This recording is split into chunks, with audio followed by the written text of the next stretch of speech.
अम्मा बअदु फ़क़द क़ाल अल्लाहु अज़्ज़ व जल्ल फ़ी कलामिहिल क़दीम अऊज़ु बिल्लाहि मिनश शैतानिर रजीम बिस्मिल्लाहिर रहमानिर रहीम अल्लज़ीना आमनू व हाजरू व जाहदू फ़ी सबीलिल्लाहि बिअम्वालिहिम व अनफुसिहिम अअज़म दरजतन इंदल्लाह व उलाइका हुमुल फ़ाइज़ून।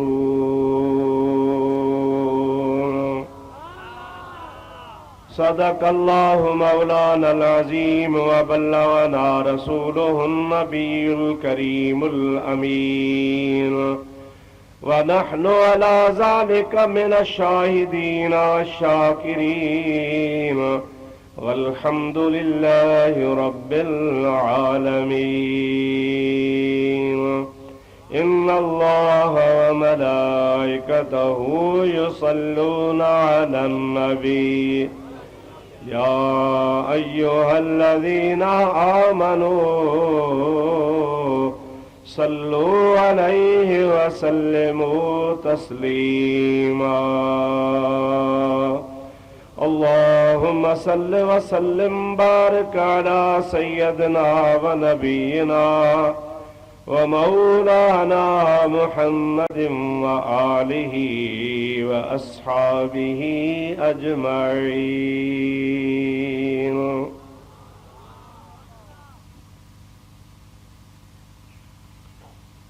बंदे परवरदिगारम उम्मते अहमद नबी सल्लल्लाहु अलैहि वसल्लम।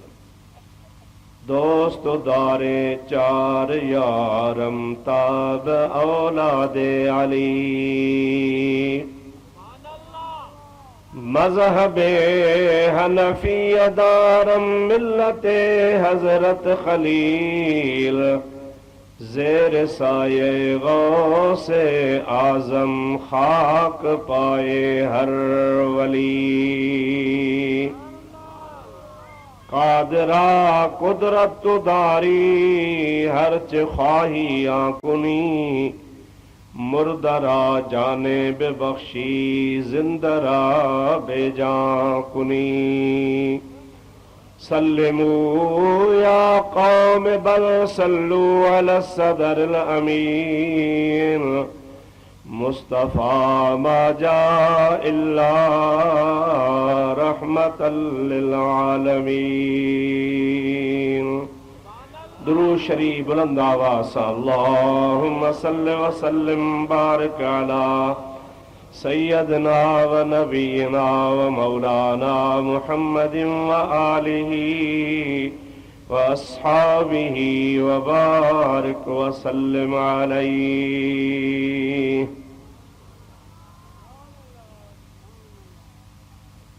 आली मर्तबत जनाब सदर गिरामी कदर व मुअज़्ज़िज़ उलमाए किराम व सादात उज़्ज़ाम आई बिरादरान इस्लाम प्यारा मुसलमान भाईरो अजीजो दोस्तो मूं गुनाहगार तव्हां बुजुर्गन जे आॾो अॼोकी हिन बाबरकत महफ़िल में मौज़ू जे मुनासिबत सां हिकु आयत करीमा सूरह तौबा मां तिलावत करण जो शरफ़ हासिल कयो आहे। उन जो तर्जुमो ऐं तफ़सीर ऐं उन सां मुतालिक़ कुझु ॻाल्हियूं इंशा अल्लाहुल अज़ीज़ अवां जे आॾो पेश करण जी कोशिश कंदुसि। मूंखे दुआ कयो अल्लाह ताला पंहिंजे प्यारे हबीब साहिब लौलाक सल्लल्लाहु अलैहि वसल्लम जे सदके शाल हक़ ऐं सच चवण जी तौफ़ीक़ नसीब फरमाए। तव्हांखे असांखे अल्लाह साईं पंहिंजे हबीब जे सदके में शाल हक़ ऐं सच ॿुधी उन ते अमल करण जी तौफ़ीक़ अता फरमाए। चंद तमहीदी कलमात तव्हां जे आॾो अर्ज़ करे उन खां बाद में मां आयत करीमा जी माना तव्हां खे अर्ज़ कयां। मुंहिंजा दोस्त,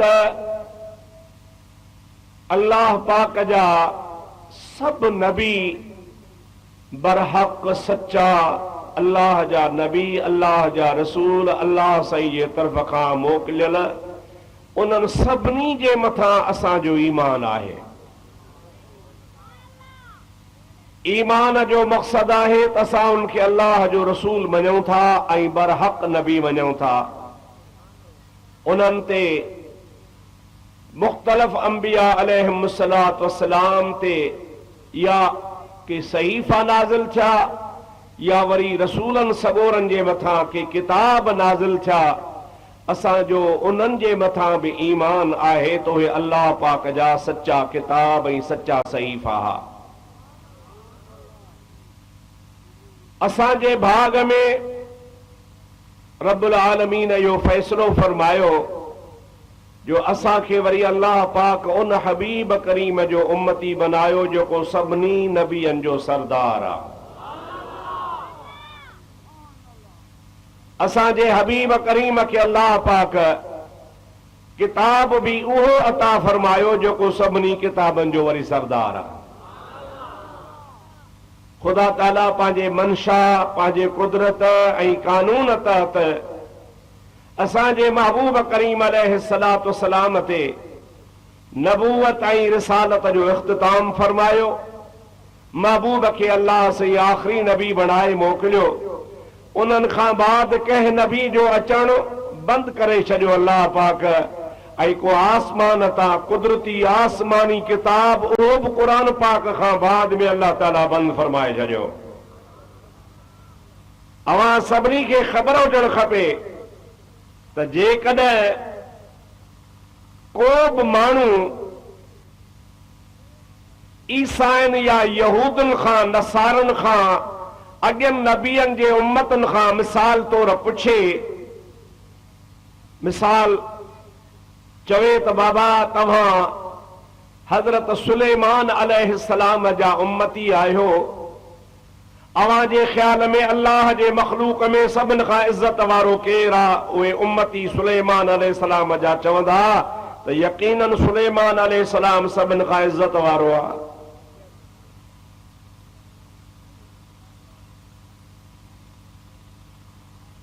वरी जेकॾहिं को उन खां सवाल करे त सुलेमान अलैहिस्सलाम खां बाद सुलेमान अलैहिस्सलाम जे उम्मत में केरु भलो आहे, त उहे माण्हू ज़रूर ईअं चवंदा त सुलेमान अलैहिस्सलाम जा यार, असहाब, उन जा साथी अल्लाह जे नबी खां बाद में जेकॾहिं इज़त ऐं शान ऐं मान में भला आहिनि त उहे आहिनि। जे यहूदनि खां पुछो वञे, ऐं यहूदियो तव्हां ॿुधायो अव्हां जे नज़र में अव्हां जे साम्हूं सभिनी खां इज़त में मथे केरु आहे? यहूदी चवंदा असांजो प्यारो नबी हज़रत मूसा अलैहिस्सलाम, उन जे को मट ई कोन्हे उन ज़माने में। भला हज़रत मूसा अलैहिस्सलाम जे उम्मत में मूसा अलैहिस्सलाम खां बाद में इज़त में मथे केरु आहे? ज़रूर उहे यहूदी चवंदा त हज़रत मूसा जा असहाब, मूसा खां बाद में उहे वॾा शान वारा आहिनि। वरी जेकॾहिं ईसाइनि खां पुछिजे, ऐं ईसाईओ अव्हां जे नज़रिए में तव्हां जे आॾो अल्लाह जे मख़लूक में सभिनी खां इज़त ऐं शान ऐं मान में केरु मथे आहे? त ईसाई चवंदा त हज़रत ईसा अलैहिस्सलाम, संदुनि दौर में उन जे मुक़ाबले जो ॿियो को हुयो ई कोन। भला ईसा अलैहिस्सलाम खां बाद में संदुसि उम्मत में केरु शान वारा? चवंदा भला सच्चा उन जा असहाब। अदा जेका मूं ॻाल्हि कई सा तव्हां जे सम्झ में अचे थी? ईअं ई चवंदा या कुझु ॿियो तरह चवंदा? सभिनि खां मथे शान वारो नबी, नबी खां बाद जेकॾहिं को शान वारो आहे त नबी जो उम्मती, पर उहो जेको हुन जो यार ऐं असहाब ऐं वेझो हुजे। ॿी बि उम्मत क़यामत ताईं थींदी। हाणे जॾहिं असांजे पैगंबर करीम जो वारो आयो, असांजे कॾहिं कंहिं मुस्लमान खां पुछो त बाबा सभिनी खां मथे शान वारो केरु आहे, त मुस्लमान चवंदो सभिनी खां मथे शान वारो रसूलुल्लाह आहे।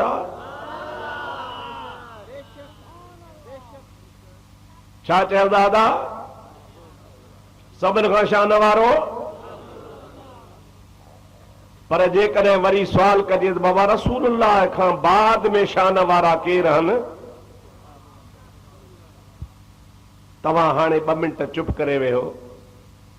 को चवे अदा रसूलुल्लाह त सभिनी खां शान वारो, पर रसूल करीम खां पोइ जेके असहाब हुआ उहे फिरी विया, उहे फिरी विया हा, उहे नबी सां वफ़ादार कोन हा, नबी जे अहल बैत सां वफ़ादार कोन हा, नबी जे घर सां वफ़ादार कोन हा, खुद नबी सां वफ़ादार कोन हा, जेको नबी दीन आंदो उन्ही सां वफ़ादार कोन हा। ऐं पोइ चइजे भला जेकॾहिं अल्लाह जो नबी सभिनि खां इज़त में मथे आहे त भला तव्हांजे नज़र में बुछड़े खां बुछड़ो केरु आहे? तो पक चवंदा त बुछड़े खां बुछड़ा इहे असहाब हा जेके नबी खे छॾे फिरी विया। पोइ तव्हां खां मां पुछां थो त इहे त यहूदनि खे ईसाइनि खे बि मारे विया। यहूदनि जे नज़रिए में मूसा अलैहिस्सलाम जा सहाब मान शान वारा, ईसाइनि जे नज़रिए में ईसा अलैहिस्सलाम जा असहाब शान वारा, ऐं अॼुकल्ह जो मुस्लमान सॾाइण वारो रसूलुल्लाह जे असहाबनि खे वरी सभिनी खां बदतर ऐं बुछड़ो चवे। मां थो चवां त इहो ईसाइनि खे बि मारे वियो, ईसाइनि खे बि पोइते छॾे वियो, यहूदनि खे बि पोइते छॾे वियो। जेके यहूदी पंहिंजे नबीअ जे असहाबनि खां मथे चवनि, ईसाई पंहिंजे नबीअ जे असहाबनि खे मथे चवनि, ऐं अॼुकल्ह जो 15वीं सदी जो मुस्लमान पंहिंजे नबी जे असहाबनि खे मआज़ल्लाह बदतर सॾे ऐं घटि सॾे। मां चवां थो उहो पंहिंजे नबी पाक जे शान खां वाक़ुफ़ कोन्हे। इन जो मतिलबु हुआ त हज़रत ईसा भी पावर वारो, हज़रत मूसा भी पावर वारो, सुलेमान भी पावर वारो, जो उन्हनि पंहिंजे पावर ते पंहिंजा असहाब कंट्रोल में रखिया। पर असांजो नबी एतिरे पावर वारो कोन हो जो पंहिंजे असहाबनि खे बि कंट्रोल में रखी छॾे हा। असहाबनि जी इहा गिला नाहे, ख़ुदि मुंहिंजे हबीब करीम अलैहिस्सलातु वस्सलाम जे फैज़ जो इनकार आहे। पर मां सम्झां थो त तव्हांखे अल्लाह से हिदायत कई आहे, ऐं वरी उन्हनि जे लाइ बि मां दुआ कयां थो अल्लाह उन्हनि खे बि हिदायत फरमाए जेके कंजे चकर में अची करे इहे ॻाल्हियूं कनि था। हाणे अॼु तव्हांजे आॾो मूंखे इन सिलसिले में क़ुर पाक जे रोशनी में अर्ज़ करणो आहे। मूं तव्हांजे आॾो क़ुर शरीफ़ जी आयत करीमा पढ़ी आहे, ज़रूरत पई त का हदीस ॿुधाईंदुसि, न त अॼु मां तव्हांखे सभु कुझु क़ुर शरीफ़ मां थो ॿुधायां। ऐं अल्लाह जे क़ुर जो फ़ैसिलो ॿुधो त रसूलुल्लाह सल्लल्लाहु अलैहि वसल्लम जे सहाबा जे लाइ अल्लाह जो क़ुर छा थो फरमाए पियो। तवज्जो ॾेई ॿुधंदो बाबा?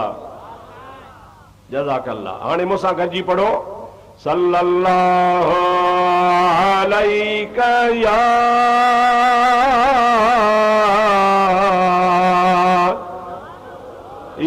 रसूल अल्लाह व सल्लम अलैका या हबीब अल्लाह। खुली खुली सभई चओ सल्लल्लाहु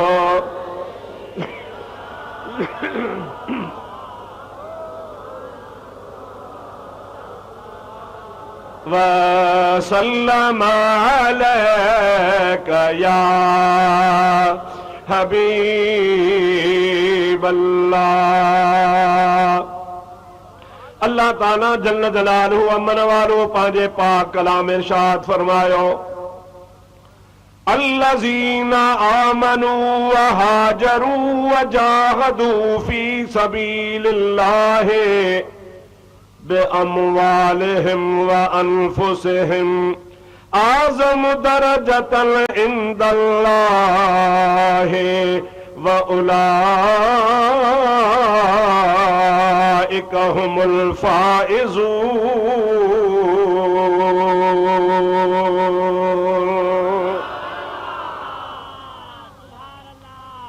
अल्लाह ताला जल जलालुहु मन वालो फरमाए तो अल्लज़ीना आमनू उहे शख्स जन ईमान आंदो। कहते ईमान आंदो चो अल्लाह ही अल्लाह जे रसूल दे। कहते ईमान आंदो अल्लज़ीना आमनू उहे शख्स जन अल्लाह ही अल्लाह जे रसूल ते ईमान आंदो। वहाजरू ऐं हिजरत कयाऊं, वजाहदू ऐं जिहाद कयाऊं फी सबीलिल्लाह अल्लाह जे राह में बेअमवालिहिम व अनफुसिहिम।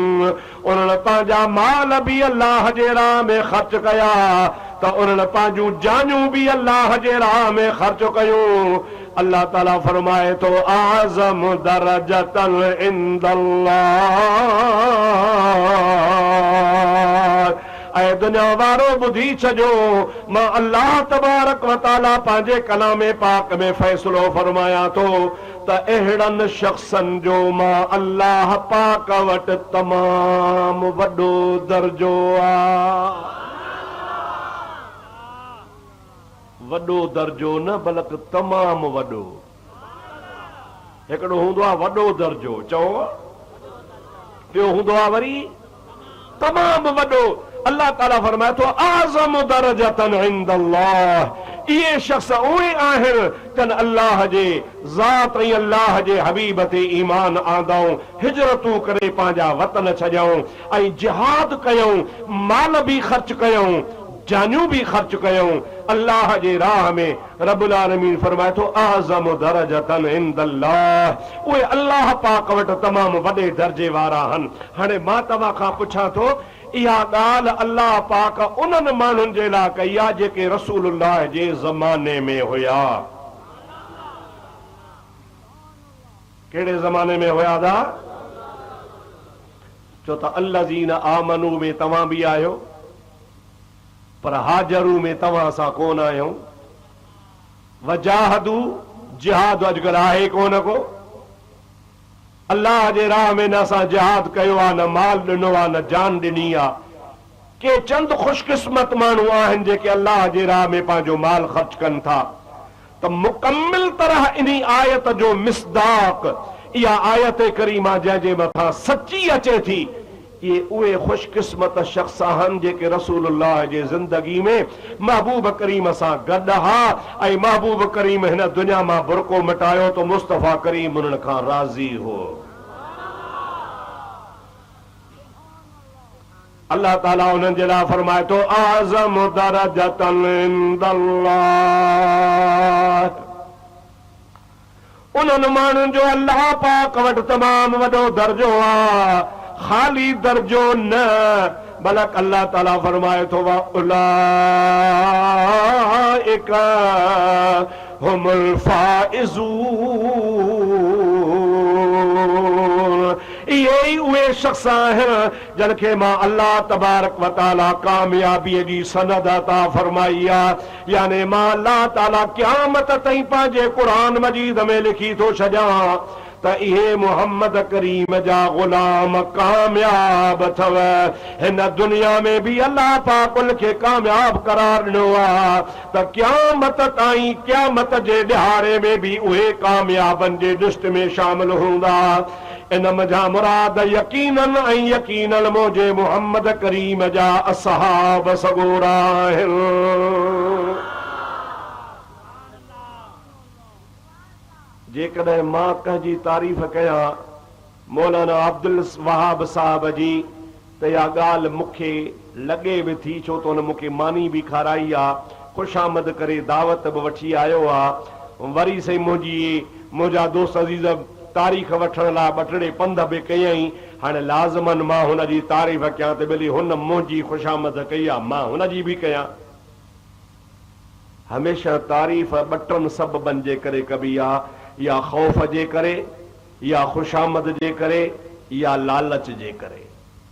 लालच आ त जी तारीफ़ कयां त कुछ खीसे में कढांसि,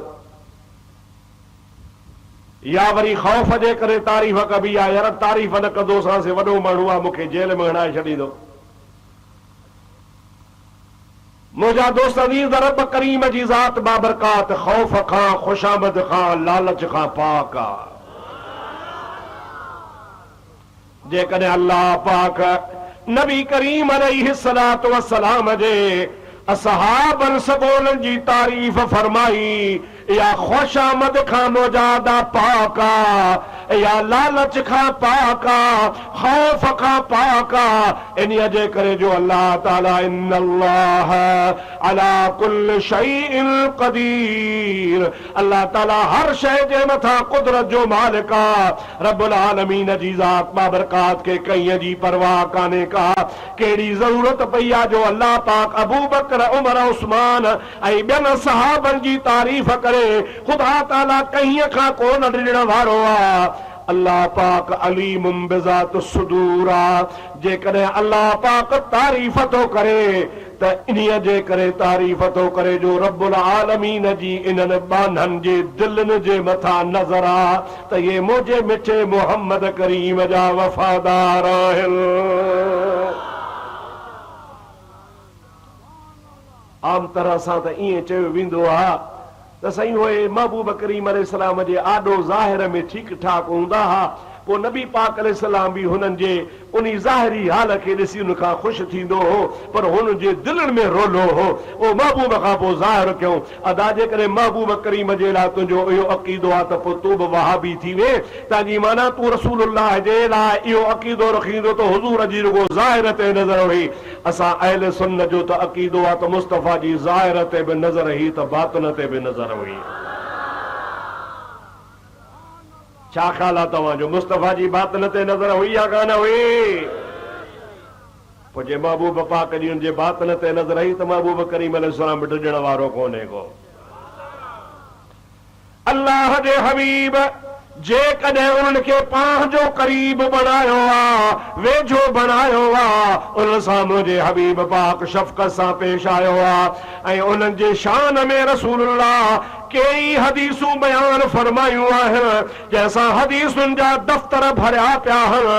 पर मुंहिंजा प्यारा दोस्त, फ़िलहाल हदीसुनि वारे दफ़्तर खे छॾ, अचो अल्लाह जे क़ुरान करीम ते गौर कर। अल्लाह पाक जे क़ुरान पाक मुंहिंजे महबूब पाक अलैहिस्सलाम जे ग़ुलामनि जो हर जगह ते शान बयान फरमायो आहे। अल्लाह ताला फरमाए तो ज़ालिकल किताब ला रैब फीहि हुदल लिल मुत्तकीन अल्लज़ीना युमिनून बिल गैब व युकीमून अस्सलात व मिम्मा रज़क़नाहुम युनफ़िक़ून।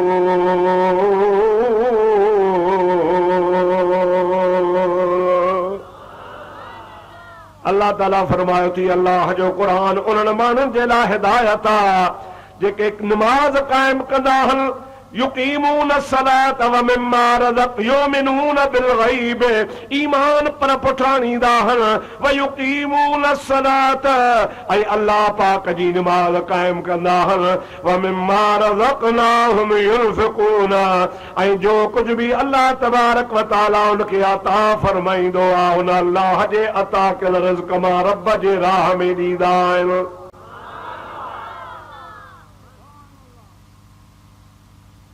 ये केर हा हुए जे तूं आहीं 1400 साल 1500 साल खां पोइ, त पोइ उहे छो न हूंदा जेके रसूलुल्लाह सल्लल्लाहु अलैहि वसल्लम सां गॾिजी निमाज़ूं पढ़ंदा हुआ।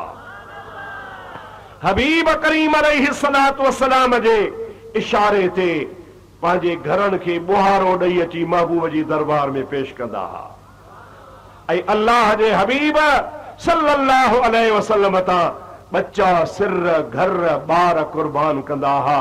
महबूब इशारो कंदो हो त ख़तरे खां ख़तरे वारी जाइ में बि कुॾी पवंदा हुआ ऐं मैदान में लही सिर जी बि सार कोन लहंदा हुआ। मुंहिंजा दोस्त इहो तमन्ना ऐं ख़्वाहिश रखंदा हुआ त अल्लाह जो हबीब राज़ी थिए, दुश्मन केतिरो बि ताक़त वारो हुजे पर उनजे घर में वञी हुनखे मारे ईंदा त जे ख़ुदा जो हबीब राज़ी थी पवे। मदीने शरीफ़ में हिकिड़ो शख़्स आहे, काब बिन अशरफ हुन जो नालो आ, मशहूर यहूदी हो ऐं तमाम सुहिणो हो, पैसे वारो भी हो, शाइर भी हो। हू खबीस शेर ठाहे नऊज़ बिल्लाह नबी पाक जे हज में ऐं हुजूर करीम जे गिला में पंहिंजूं कुड़ रंडियूं हुन धारियूं हो, उनखे शराब पीआरे महफ़िल कायम करे, बकर छेला कुही माण्हुनि खे खाराए, मेड़ कोठाए, पोइ उन रंडियुनि खां उहे शेर ॻाराईंदो हो जंहिं शेर में रसूलुल्लाह जी गिला हूंदी हुई। इहा ख़बर रसूलुल्लाह जी ज़ात बाबरकात खे पई त काब बिन अशरफ मां मुहम्मद करीम अलैहिस्सलातु वस्सलाम खे ईज़ाए थो। अल्लाह ताला फरमायो आहे अल्लज़ीना युज़ून अल्लाह व रसूलहू, उहे शख्स जेके अल्लाह ऐं अल्लाह जे रसूल खे ईज़ाइनि था, लानहुमुल्लाहु फिद दुनिया वल आखिरा, अल्लाह ताला उन्हनि जे मथां दुनिया में ऐं आखिरत में लानत फरमाई आहे। व अअद्द लहुम अज़ाबम मुहीना, ऐं इन्हनि जे लाइ अल्लाह तबारक व तआला जल जलालुहु व मन वालुहु ख्वारीअ वारो अज़ाब तयार फरमायो आहे। अल्लाह जे हबीब करीम पंहिंजे जमायत में असहाबनि में फरमायो, आहे को तव्हां मां जेको काब बिन अशरफ खे मारे अचे, कद आज़ल्लाह व रसूलहू, इनी अल्लाह ही अल्लाह जे रसूल खे ईज़ायो आहे। मुंहिंजा दोस्त महबूब करीम अलैहिस्सलाम जो फरमाइण त केरु जेको इन्ही खे पूरो करे अचे, हज़रत मुहम्मद बिन मसलमा सहाबी आहे, उहो उथी बीठो आहे, अर्ज़ थो करे या रसूलल्लाह मूंखे इजाज़त ॾियो, मां इन खे ख़त्म थो करे अचां। हुज़ूर करीम अलैहिस्सलाम जी ज़ात फरमाइनि था तोखे इजाज़त आहे, जे क़िबला फलाणा फलाणा ॾॼणा उहे मुंहिंजे हवाले कयो ऐं मूंखे कुझु इजाज़त ॾियो त मां हुन सां ॻाल्हायां, अॻुवाट हुनखे एतमाद में वठां, ॿ टे हुन सां ॻाल्हियूं करे उन खां पोइ हुन जो कमु लाहे अचां, छाजे करे जो मज़बूत किले में पहरे में रहंदो आहे, जीअं दुश्मन ते वार ख़ाली न वञे, वञा त हुनखे पूरो करे पोइ मोटी अचां। नबी पाक अलैहिस्सलाम जी ज़ात हुनखे इजाज़त ॾिनी, वञ। ही सिधो हली आयो। इहो काब बिन अशरफ ऐं हज़रत मुहम्मद बिन मसलमा रज़ी अल्लाह ताला अन्हु रदाई भाइर हा, माना हिकिड़ी औरत जो गॾिजी खीर पीतो हो। अरब जे रवाज मुताबिक़ जेके रदाई भाइर हूंदा हुआ उहे बि पाण खे सगन भाइरनि वांगुरु सम्झंदा हुआ, पर हो यहूदी रहिजी वियो, हुनखे ख़ुदा तबारक व तआला मुस्तफ़ा जी ग़ुलामी में ईमान नसीब फरमायो। हिन वटि हली वियो, चई ऐं काब, चई जी आउं तुंहिंजो अज़ीज़ आहियां, मां तुंहिंजो भाउ आहियां। चई हा। चई मूंखे कुझु उधार ॾोकड़ खपनि था, उहे ॾोकड़ ॾे छा कंदे? चई अल्लाह जे हबीब ते ईमान आंदो अथमि, अल्लाह जे हबीब करीम असां सभिनी खां दीन जे ख़िदमत लाइ कुझु चंदो घुरियो आहे, मुंहिंजे मथां बि नबी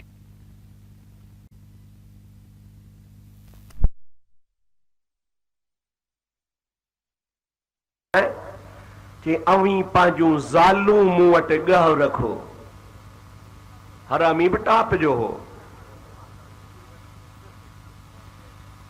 हज़रत मोहम्मद सहाबी सगोरे उनखे चयो आहे त ॻाल्हि ॿुधो, अंत अजमलुल अरब, तूं अरब में तमाम हसीन जमील सुहिणो ऐं नौजवान आ, असां पंहिंजूं ज़ालूं तो वटि कीअं छॾे वञूं? सुभाणे असांखे तुहमत माण्हू हणंदा, इन जे करे असां औरतूं तो वटि कंहिं हाल में कोन छॾींदासीं। चई भला ठीकु आहे, जेकॾहिं तव्हां औरतूं नथा छॾियो ज़मानत में, त तव्हां पंहिंजा ॿार पुटड़ा मां वटि ज़मानत में गिरवी रखी वञो, कुझु ॾिहाड़ा मां वटि हुजनि, पैसा ॾेई पंहिंजा ॿार छॾाए वञो। उन सहाबी सगोरे चयो इहा बि ॻाल्हि ख़राब आहे, सुभाणे असांजे ॿारनि खे ताना लॻंदा, तव्हांजे वॾनि तव्हांखे ॾोकड़नि जे एवज़ में गिरवी रखियो हो, असांजे बचनि जो कंधो हेठि हूंदो, इन जे करे असां पंहिंजा ॿार बि तो वटि गिरवी कोन रखंदासीं। उन काब बिन अशरफ चयो भला पोइ छा रखंदो? चई जे इजाज़त ॾी त असां पंहिंजा समूरा हथियार तो वटि रखी वञूं। छा रखी वञूं? ॾाढे ॻाल्हायो। अरब में हथियार जी वॾी क़ीमत हूंदी हुई। हुनजी हिकमत अमली त ॾिसो त जेकॾहिं माण्हू हूअं तुंहिंजे घर हथियार खणी ईंदो त शक थींदो।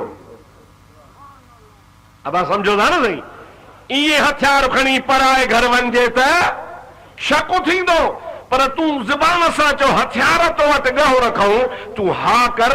पोइ हुन हा कई। हज़रत मोहम्मद बिन मसलमा रज़ी अल्लाह ताला अन्हु फरमातो, वाह जो वो कयो आहे, हाणे हथियार खणी वञी घर में पूरो करे थो सास वञे।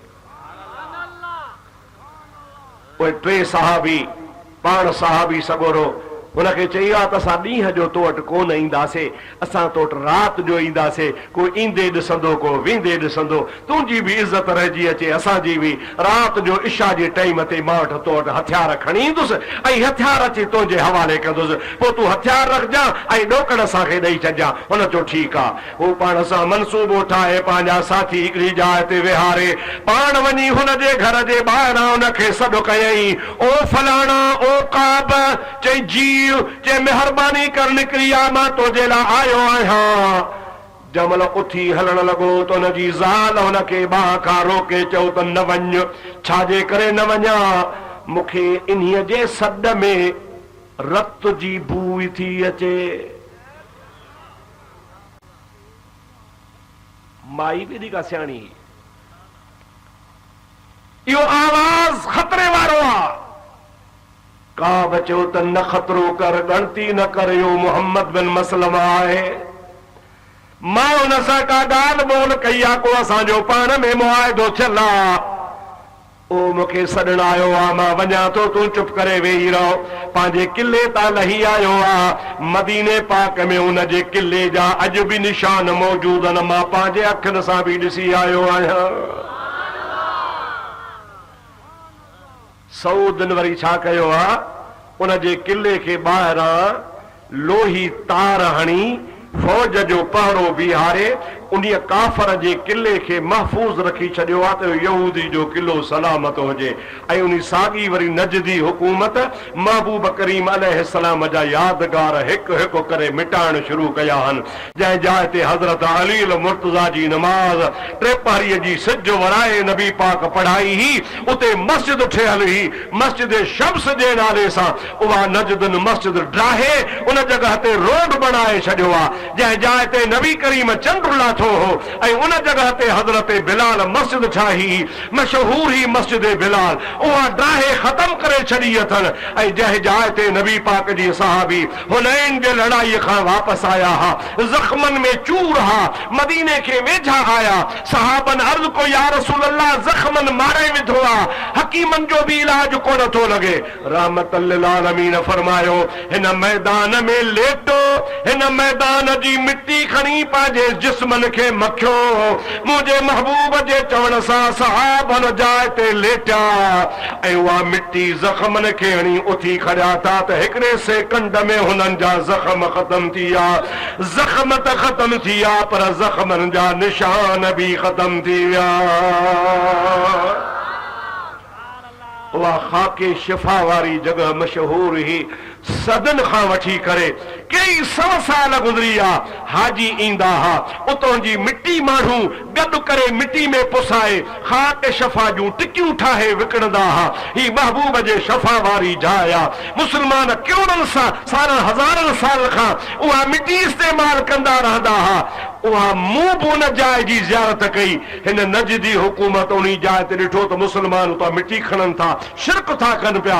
मुंहिंजा दोस्त सॼे मदीने जे गटरनि जो पाणी गंदो उन मिट्टी में हवाले कयूं त गंद हुजे जीअं माण्हू मिट्टी न खणनि। होॾो पंहिंजे बाबनि यहूदनि जा यादगार क़ाइमु कई वेठा आहिनि ऐं महबूब जे यादगारनि खे ख़त्म पिया कनि। पर यादि रखो, इहे पाण ख़त्म थींदा, रसूलुल्लाह जो नालो क़यामत ताईं हलंदो रहंदो। इस्लाम जी ख़िदमत आहे त यहूदनि जी यादगार बि मिटायो न। यहूदनि जे किलनि खे छो था संभालियो, उन्हनि जी छो था चौकीदारी कयो।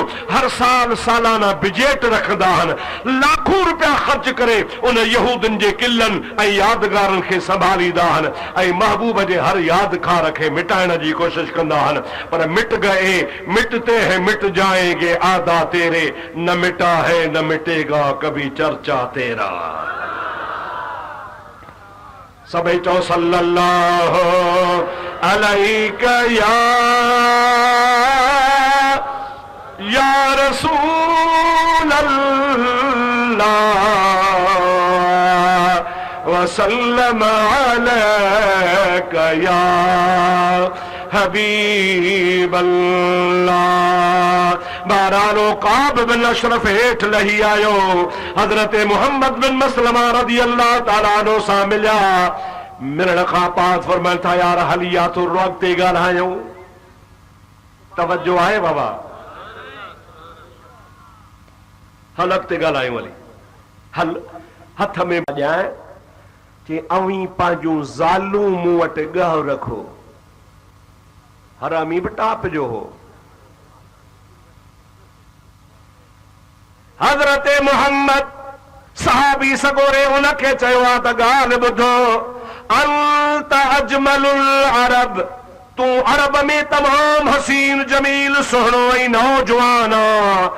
असां पंहिंजूं ज़ालूं तो वटि कीअं छॾे वञूं, सुभाणे असांखे तुहमत माण्हू हणंदा। इन जे करे असां औरतूं तो वटि कई हाल में कोन छॾींदासीं। चई भला ठीकु आहे, जेकॾहिं तव्हां औरतूं नथा छॾियो ज़मानत में त तव्हां पंहिंजा ॿार पुटड़ा मां वटि ज़मानत में गिरवी रखी वञो, कुझु ॾिहाड़ा मां वटि हुजनि, पैसा ॾेई पंहिंजा ॿार छॾाए वञो। उन सहाबी सगोरे चयो इहा बि ॻाल्हि ख़राब आहे, सुभाणे असांजे ॿारनि खे ताना लॻंदा, तव्हांजे वॾनि तव्हांखे ॾोकड़नि जे एवज़ में गिरवी रखियो हो, असांजे बचनि जो कंधो हेठि हूंदो, इन जे करे असां पंहिंजा ॿार बि तो वटि गिरवी कोन रखंदासीं। उन काब बिन अशरफ चयो भला पोइ छा रखंदो? चई जे इजाज़त ॾी त असां पंहिंजा समूरा हथियार तो वटि रखी वञूं। छा रखी वञूं? ॾाढे ॻाल्हायो। अरब में हथियार जी वॾी क़ीमत हूंदी हुई। हुनजी हिकमत अमली त ॾिसो त जेकॾहिं माण्हू हूअं तुंहिंजे घर हथियार खणी ईंदो त शक थींदो। अब सम्झो था न साईं, इहे हथियार खणी पराए घर वञे त शक थींदो। पर तूं ज़बान सां चओ हथियार तो वटि ॻह रखूं, तूं हा कर। पोइ हुन हा कई। हज़रत मोहम्मद बिन मसलमा रज़ी अल्लाह ताला अन्हु फरमातो वाह जो वो कयो आहे, हाणे हथियार खणी वञी घर में पूरो करे ईंदो सास वञे। उहे टे सहाबी पाण सहाबी सगोरो हुनखे चई आहे त असां ॾींहं जो तो वटि कोन ईंदासीं, असां तो वटि राति जो ईंदासीं। को ईंदे ॾिसंदो, को वेंदे ॾिसंदो। तुंहिंजी बि इज़त रहिजी अचे, असांजी बि। राति जो इशा जे टाइम ते मां वटि तो वटि हथियार खणी ईंदुसि ऐं हथियार अची तुंहिंजे हवाले कंदुसि। पोइ तूं हथियार रखजां ऐं ॾोकड़ असांखे ॾेई छॾजां। हुन चयो ठीकु आहे। हू पाण सां मनसूबो ठाहे पंहिंजा साथी हिकिड़ी जाइ ते विहारे पाण वञी हुनजे घर जे ॿाहिरां हुनखे सॾु कयईं, ओ फलाणा ओ काब। चई जीव, जे मेहरबानी कर निकिरी आ, मां तुंहिंजे लाइ आयो आहियां। जमल उथी हलण लॻो त हुनजी ज़ाल हुनखे बाहि खां रोके चयो त न वञ। छाजे करे न वञा? मूंखे इन्हीअ जे सॾ में रत जी बूइ थी अचे। माई बि एॾी का सियाणी, इहो आवाज़ खतरे वारो आहे। का बचो त न खतरो कर, गणती न कर, यो मोहम्मद बिन मसलमा आहे। मां हुन सां का ॻाल्हि ॿोल कई आहे, को असांजो पाण में मुआइदो थियल आहे। ओ मूंखे सॾण आयो आहे, मां वञा थो, तूं चुप करे वेही रहो। पंहिंजे किले तां लही आयो आहे। मदीने पाक में हुनजे किले जा अॼु बि निशान मौजूद आहिनि। मां पंहिंजे अखियुनि सां बि ॾिसी आयो आहियां। सऊदन वरी छा कयो आहे, उनजे किले खे ॿाहिरां लोही तार हणी फौज जो पहरो बीहारे उन्हीअ काफ़र जे किले खे महफ़ूज़ रखी छॾियो आहे त यहूदी जो किलो सलामत हुजे। ऐं उन साॻी वरी नजदी हुकूमत महबूब करीम अलैहिस्सलाम जा यादगार हिकु हिकु करे मिटाइण शुरू कया आहिनि। जंहिं जाइ ते हज़रत अली मुर्तज़ा जी नमाज़ टे पहरीअ जी सिज वराए नबी पाक पढ़ाई ही, उते मस्जिद ठहियल हुई मस्जिद शम्स जे नाले सां। उहा नजदन मस्जिद ड्राहे उन जगह ते रोड बनाए छॾियो आहे। जंहिं जाइ ते नबी करीम चंड लाथो हो ऐं उन जगह ते हज़रत बिलाल मस्जिद ठाही, मशहूर ही मस्जिद बिलाल, उहा ड्राहे ख़त्म करे छॾी अथनि। ऐं जंहिं जाइ ते नबी पाक जी सहाबी हुनैन जे लड़ाई खां वापसि आया हा, ज़ख्मनि में चूर हा, मदीने खे वेझा आया। सहाबन अर्ज़ को या रसूल अल्लाह ज़ख्मनि मारे विधो आहे, हकीमनि जो बि इलाज कोन थो लॻे। रहमतल लिल आलमीन फरमायो हिन मैदान में लेटो, हिन मैदान जी मिट्टी खणी पंहिंजे जिस्मनि खे मखियो। मुंहिंजे महबूब जे चवण सां सहाबन जाइ ते लेटिया ऐं उहा मिट्टी ज़ख्मनि खे हणी उथी खड़ा था त हिकिड़े सेकंड में हुननि जा ज़ख्म ख़त्म थी विया। ज़ख्म त ख़त्म थी विया पर ज़ख्मनि जा निशान बि ख़त्म थी विया। उहा खाके शिफा वारी जगह मशहूर ही सदन खां वठी करे कई 100 साल गुज़री आ। हाजी ईंदा हा, उतां जी मिट्टी माण्हू गॾु करे मिट्टी में पुसाए खाक शफ़ा जूं टिकियूं ठाहे विकिणंदा हा। ही महबूब जे शफ़ा वारी जाइ आ। मुस्लमान करोड़नि सालनि हज़ारनि साल खां उहा मिट्टी इस्तेमाल कंदा रहंदा हा। उहा मूं बि उन जाइ जी ज़ियारत कई। हिन नजदी हुकूमत उन जाइ ते ॾिठो त मुस्लमान उतां मिट्टी खणनि था, शिरक था कनि पिया। मुंहिंजा दोस्त सॼे मदीने जे गटरनि जो पाणी गंदो उन मिट्टी में हवाले कयूं त गंदो हुजे जीअं माण्हू मिट्टी न खणनि। होॾो पंहिंजे बाबनि यहूदनि जा यादगार क़ाइम कयूं वेठा आहिनि ऐं महबूब जे यादगारनि खे ख़त्म पिया कनि। पर यादि रखो इहे पाण ख़त्म थींदा, रसूलुल्लाह जो नालो क़यामत ताईं हलंदो रहंदो।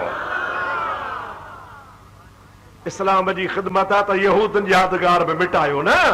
यहूदनि जे किलनि खे छो था संभालियो, उन्हनि जी छो था चौकीदारी कयो। हर साल सालाना बजट रखंदा आहिनि, लाखों रुपया ख़र्च करे उन यहूदनि जे किलनि ऐं यादगारनि खे संभालींदा आहिनि ऐं महबूब जे हर यादगार खे मिटाइण जी कोशिश कंदा आहिनि।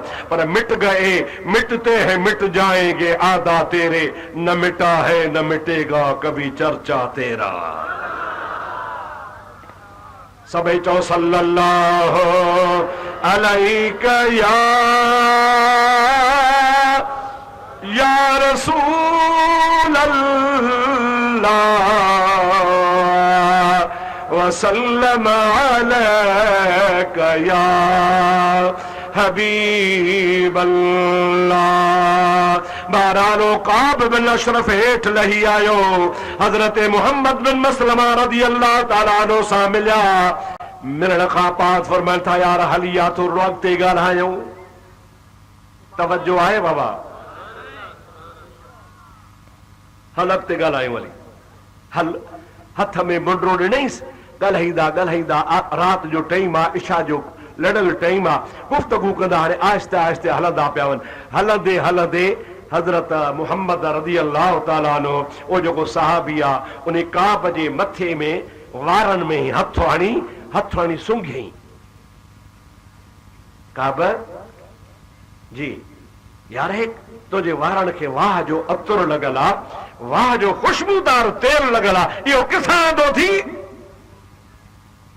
चई मां फलाणे कबीले जी औरत सां शादी कई आहे, जेका मशहूर हसीन जमील औरत आहे, उनखे ॾाज में इहो तेल मिलियल आहे। मां बि उन जे लाइ पंहिंजे पाण खे ख़ुशबूदार रखंदो आहियां, ॾाढो भलो तेल आहे, मां मखियो आहे। वाह वाह यार ॾाढी ख़ुशबू अथसि। मथे ते हथु हणी सूंघी वरी अॻिते हलिया। जमल उहे साथी जंहिं जाइ ते लिकाए विहारे आयो हो उते पहुतो। चई काब, चई जी, चई वरी इजाज़त ॾे त तुंहिंजा वार त सूंघां। बुखारी शरीफ़ में समूरो वाक़ियो लिखियो पियो आहे। काब चयो हा भली, मथो अॻिते करे ॾिनई सिंघो। हुन मुजादा जुंटन में बई हथ विझी हकल कई ओ बि शिकारियो थो देर न कयो दुश्मन मुझे हथ में आ हुन जो मथो त मुजादा वार हज़रत मोहम्मद जे हथ में हा ओ बई साहब छा देर कान कयूं हिकिड़ो हेॾो आयो हिकिड़ो होॾो आयो 2 मिंटनि में हणी हुनखे ढेर करे छॾियऊं मारे हुन जी मुंडी खणी सिधो रसूलुल्लाह जे दरबार में आया हुज़ूर करीम खे फजर जे नमाज़ में चयो या रसूल अल्लाह ए काब बिन अशरफ जी मुंडी आ महबूब मोहम्मद करीम फरमाइन था तवां जन्नती आयो छाजे करे जो तवां अल्लाह ऐं अल्लाह जे रसूल जी मदद कई आ जेको अल्लाह जे रसूल जी मदद कंदो आ ओ मुंहिंजा दोस्त अज़ीज़ जन्नती हूंदो आ सुबह जो टाइम ते पूरे मदीने में ख़बर मशहूर थी वई त काब बिन अशरफ मारिजी वियो बस उन्ही ॾिहाड़े यहूदनि जी हवा निकिरी वई अॻे मस्तियूं कंदा हा पर इन जे मरण खां पोइ यहूदनि जो मुंहिंजा दोस्त अज़ीज़ फूकणो फाटी पियो ऐं मुसलमान खां डिॼण गा ऐं उहे सहाबी सगोरन परवाह कान कई महबूब करीम खे चयो असांजी बिरादर आहे असांजा अज़ीज़ आहिनि असांजा भाउर आहिनि असांजो ख़ानदान आहे पर ए अल्लाह जा प्यारा हबीब इहो ख़ानदान कई कम जो कोन्हे असांखे कम ईंदो त मुहम्मद रसूलुल्लाह ईंदो अल्लाहु अकबर या रसूल अल्लाह हक चार यार या अली अल मुर्तज़ा दम दस्तगी रहमतुल्लाह अलैह दम दस्तगी रहमतुल्लाह अलैह भेज पगारा मुंहिंजा दोस्तों अज़ाज़ो लगायो हुजूर अकरम सल्लल्लाहु अलैहि वसल्लम जे इशारे ते दुश्मनन जे घर में खतरे वारी जगह ते काहे पान सिर त्रीअ ते रखन इन्हीअ जे करे चवंदा त जान जेका आहे इहा उधारी जान आहे अॼु न मरंदासीं त सुभाणे मरंदासीं पर सुरहा थी मरूं जो रसूलुल्लाह जे नाले तां जान कुर्बान कई वञे ॿियो हिकिड़ो मशहूर यहूदी हो उहो बि मुंहिंजा दोस्त ख़ैबर में रहंदो हो ऐं ख़ैबर वारनि यहूदनि जो चङो मुड़ुसु हो उन्हीअ जे लाइ बि नबी पाक ऐलान फरमायो हिकिड़ो सहाबी आहे उन जो नालो हज़रत अब्दुल्लाह आहे अब्दुल्लाह चयो मुंहिंजा महबूब मूंखे इजाज़त ॾियो मां इन्ही खे मारे अचां राति जे टाइम ते हुन जे किले में दाख़िल थी वियो आहे जमल हुन जो किलो बंदि थी वियो हुन जे नौकरनि चाबियूं रखी हिकिड़ी जगह ते टंगे न चौकीदार सुम्ही पिया हिन आधी राति खां बाद में हुन जूं चाबियूं खयूं ऐं चाबियूं खणी हुन जे किले जो हिकिड़ो हिकिड़ो दरवाज़ो खोलींदो अंदरे पासे कड़ो ॾींदो बंदि करे वञी हुन जे कमरे में वञी पहुतो आहे जमल कमरे में पहुतो त माण्हू ॿिया बि हुते हुनजा बचा ॿार न्याणियूं धीअर सुता पिया हा ऊंदा ही राति ही रोशनी कान ही हिन दिल में सोचो त कीअं ख़बर पए त इहो ख़बीस कहिड़ी खण ते सुतल आहे नालो वठी चई कहिड़ो ओ फलाणा टप ॾेई हुन चयो केरु मुंहिंजे घर में हुन आवाज़ ते हुन जे मथां तलवार जो वार कई ॿ वार कई पर 2 वारनि में हो ज़ख़्मी थी पियो मरी कोन सघियो मुंहिंजा दोस्त दाहूं करण लॻो हिन वरी आवाज़ मटाए ॿी कुंड में चयो वारो रे वारो मां पहुतुसि ॾे ख़बर तोखे केरु थो मारे इहो इन्ही जे के ऊपर चवे त ॾिसां त जेरो आया मरी वियो आहे हुन चयो यार अलाए केरु मारे वियो वरी उन जाइ ते हुन जे मथां हमिलो कयईं हमिलो करे हुन जी मुंडी लाए हुनखे मारियईं मारे आहिस्ता आहिस्ता लथो पर पराओ घर आहे दुश्मन मारे चुको आहे तकिड़ो लहंदो पियो अचे आख़िरी ॾाकण जे पेर तां पेर खिसकी वियो पिनीअ खां हुन जी टंग टुकर थी पई कंहिं खे ख़बर कान पई हिन पंहिंजो पटको लाए पंहिंजे टंग खे ॿधो आहे रेड़ियूं पाए राति जो नबी पाक जी दरबार में पहुतो हुज़ूर खे चई या रसूल अल्लाह इन दुश्मन खे मारे आयो आहियां पर टंग टुटी पई आहे फरमाइनि था इब्सित रिजलक पंहिंजे पेर खे सिधो कर हुन पंहिंजो पेर सिधो कयो नबी पाक हथ मुबारक घुमायो टंग टंगर जहिड़ी बणिजी वई ॼण भॻी कान ही हिन जे टंग खे जोड़ो ज़ख़्मी कोन रसियो हो, ईअं सही सलामत रहिजी वई। हुज़ूर करीम जी ज़ात बाबरकात फरमाइनि था तो दुनिया जो वॾे खां वॾो दुश्मन इस्लाम ऐं दीन जो अल्लाह ई अल्लाह जे रसूल खे ईज़ाइण वारो मारियो आहे। तंहिंजे करे मां मोहम्मद करीम तोखे जन्नत जी बिशारत हो ॾियां।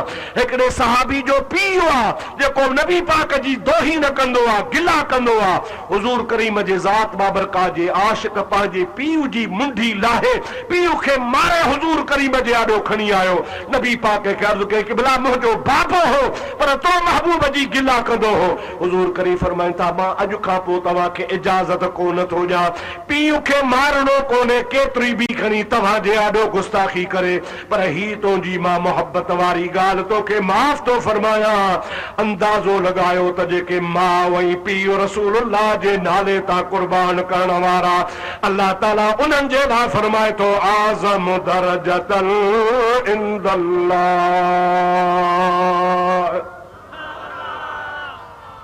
इन्हनि जो दर्जो मां अल्लाह पाक वटि तमामु वॾो आहे। मुंहिंजा प्यारा दोस्त अज़ीज़, खबरदार खबरदार, महबूब पाक जे असहाबनि जे शान में कॾहिं बि मुंहिंजा दोस्त जुर्रत न कजां, पंहिंजे ज़ुबान खे संभाले ॻाल्हि जहां।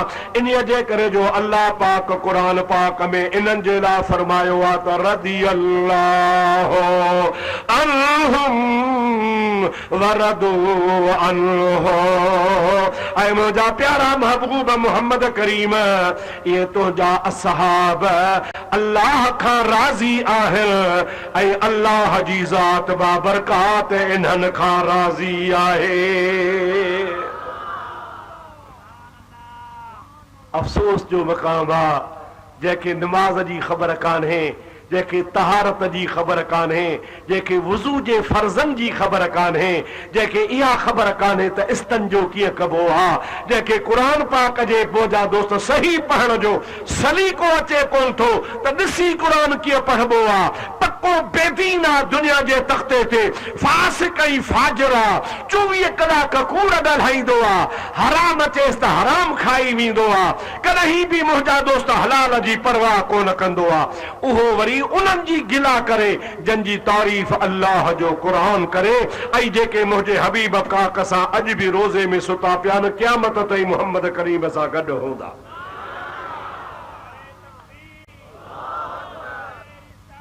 या रसूल अल्लाह, हक़ चार यार लेज बगर।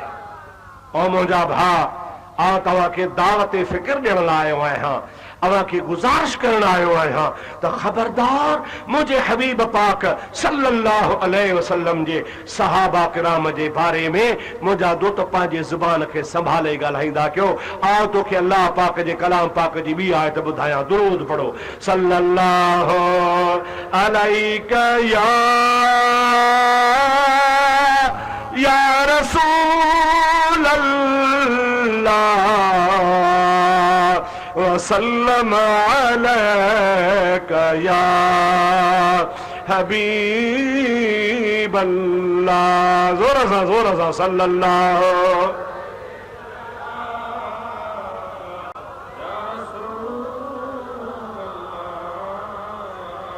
वसल्लम अलैका या। अल्लाह तबारक व तआला पंहिंजे कलाम पाक में इरशाद फरमायो, मुहम्मदुर रसूलुल्लाह। सभई जो सल्लल्लाहु अलैहि वसल्लम जोर सां। अल्लाह ताला फरमाए तो मुहम्मदुर रसूलुल्लाह, हजरत मोहम्मद करीम अल्लाह जो रसूल वल्लज़ीन माहू, ऐं उहे शख्स जेके मुंहिंजे मोहम्मद करीम सां गॾु आहिनि। केर थो चए अल्लाह थो चवे वल्लज़ीन माहू, ऐं उहे शख्स जेके मुंहिंजे नबी पाक सां गॾु हल। अशिद्दाउ अलल कुफ़ार रुहमाउ बैनहुम। दुनिया वारो ॿुधी छॾियो, ये काफ़रनि जे लाइ त ॾाढा सख़्त आहिनि, पर पंहिंजा पाण में खीर ऐं खंडु आहिनि। रहमा रहीम जो जमोआ, रहीम माना मेहरबान। अल्लाह ताला फरमाए तो अशिद्दाउ अलल कुफ़ार, ये महबूब जा असहाब जेके महबूब सां गॾु आहिनि, ये काफ़रनि ते सख़्त आहिनि, पर पंहिंजा पाण में ॾाढा मेहरबान आहिनि। अल्लाह चवे महबूब जा असहाब पाण में थकिजी पिया हो जा।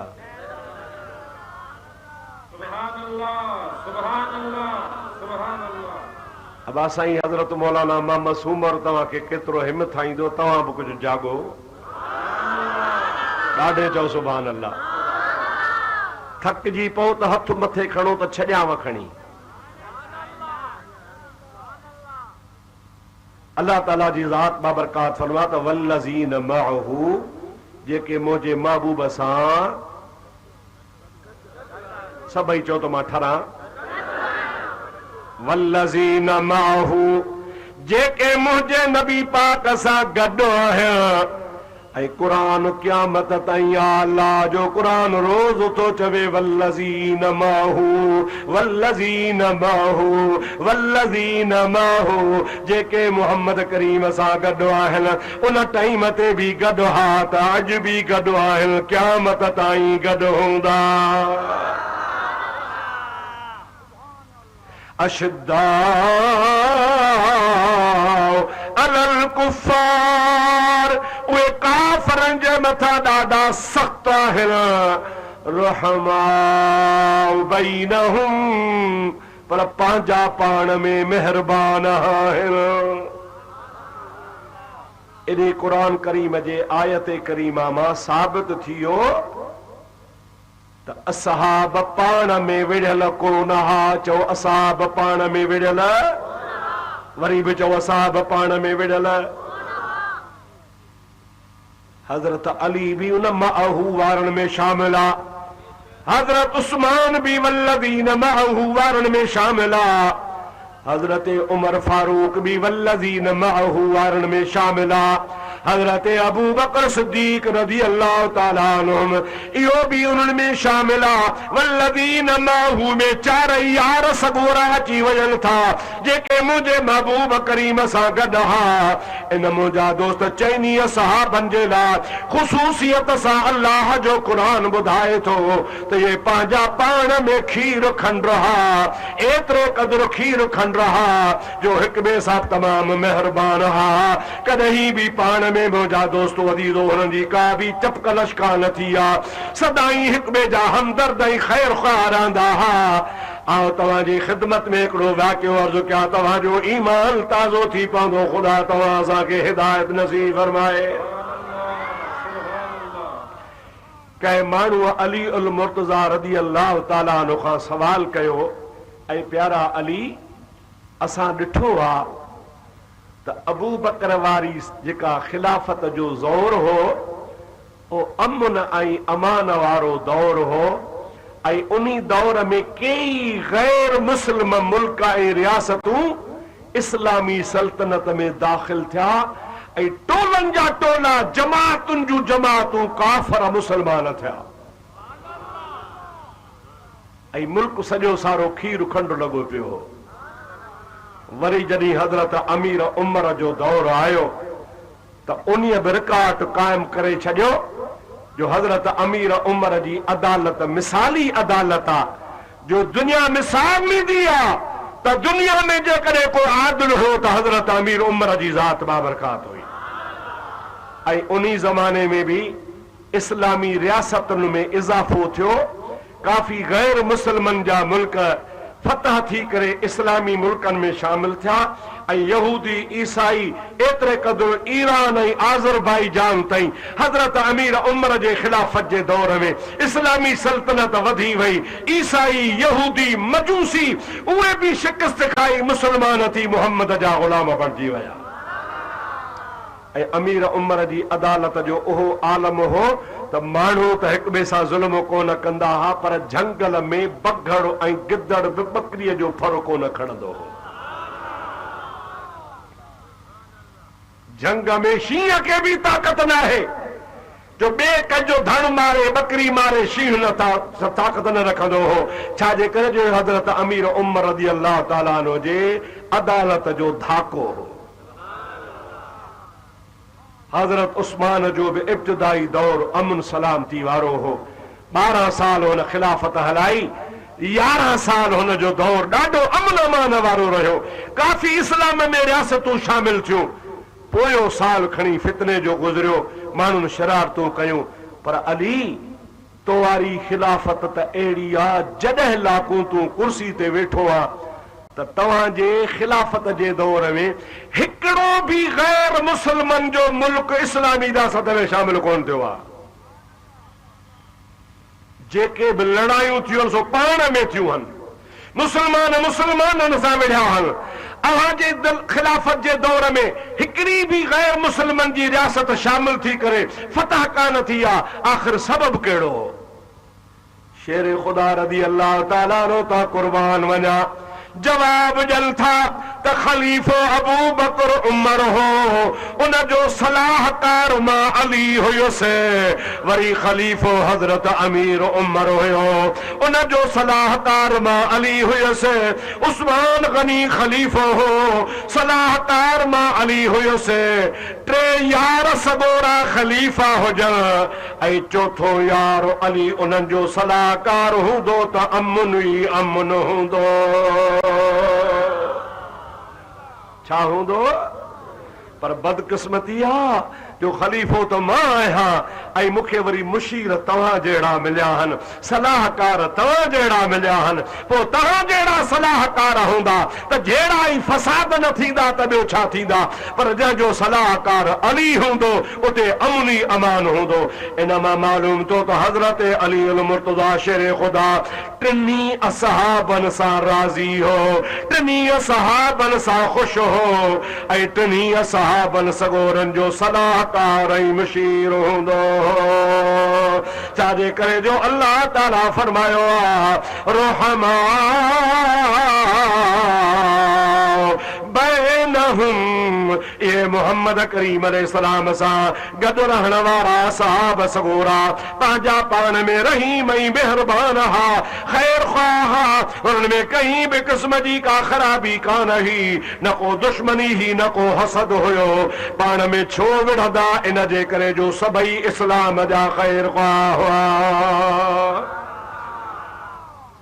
मां तव्हां खां हिकिड़ो सुवाल कयां, उन जो महिरबानी करे मूंखे सोचे सम्झी जवाब ॾिजो।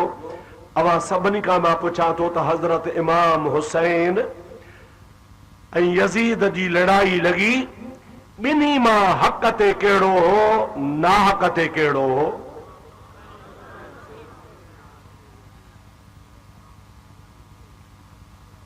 अञा तव्हांखे कंहिं कोन सम्झायो आहे।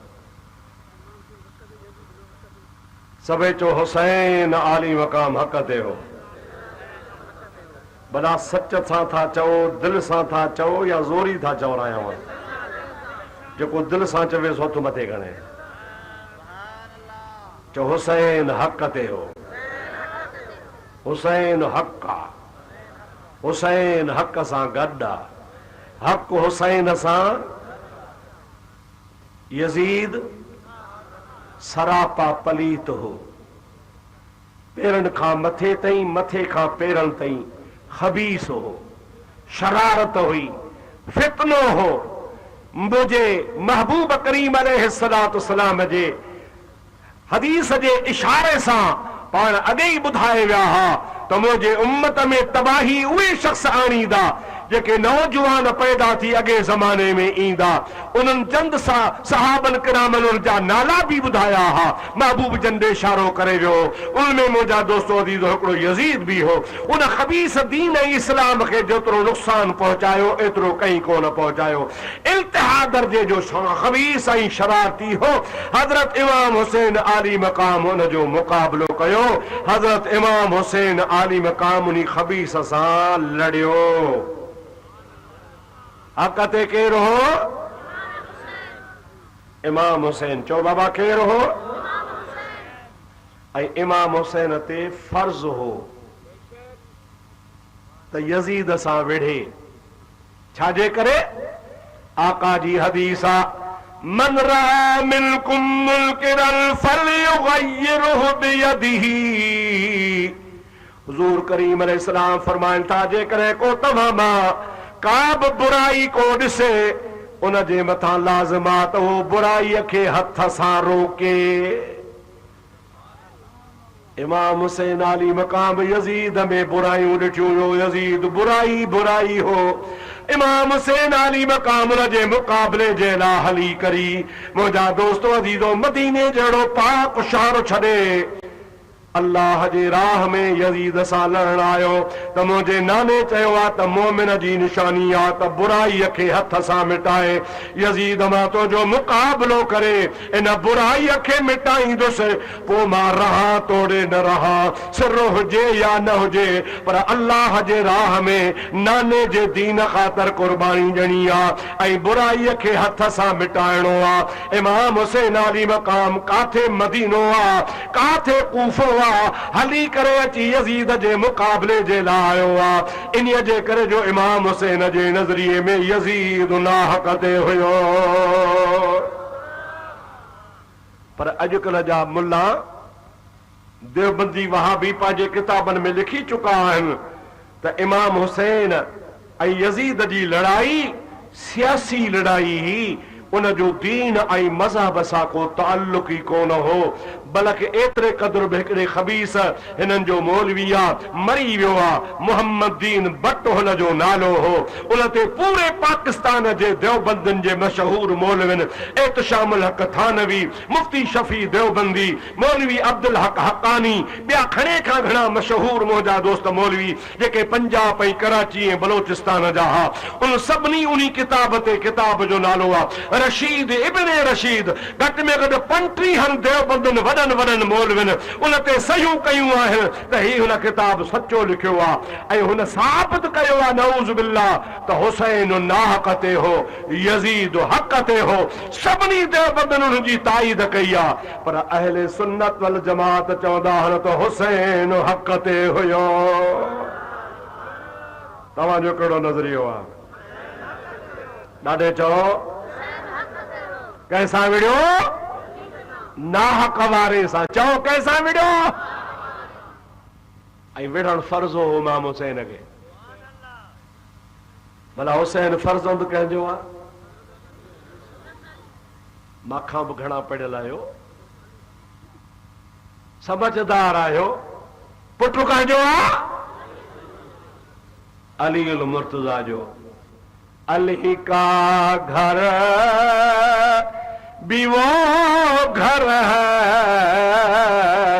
कि जिस घर का हर एक बच्चा, सुभान अल्लाह जाओ।